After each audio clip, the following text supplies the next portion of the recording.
L'assassinat de John Fitzgerald Kennedy, il y a 50 ans, a marqué à jamais les esprits.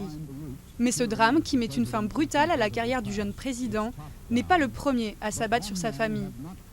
Bien avant l'accession de JFK à la Maison-Blanche, ses parents perdent leur premier fils, tué pendant la guerre.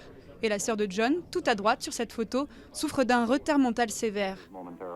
Le couple présidentiel lui-même, à peine 3 mois avant l'assassinat, perd son fils, 2 jours après sa naissance. Mais c'est surtout le meurtre de Bobby Kennedy, lors de sa propre candidature à la présidence, qui va forger la légende.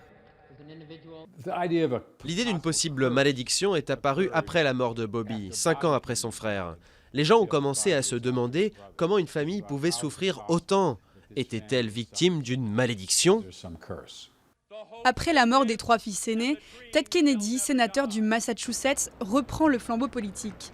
Initialement un candidat sérieux à la Maison-Blanche, son passé refait surface et met fin à ses ambitions présidentielles.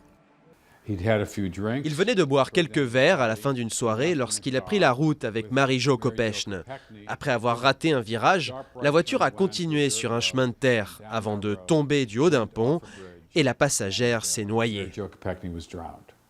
En 1999, le fils de John Kennedy meurt dans un accident d'avion à tout juste 38 ans. Sa sœur, Caroline, est la seule survivante parmi les enfants de l'ancien président. Récemment nommée ambassadrice au Japon, elle se réclame de l'héritage de son père.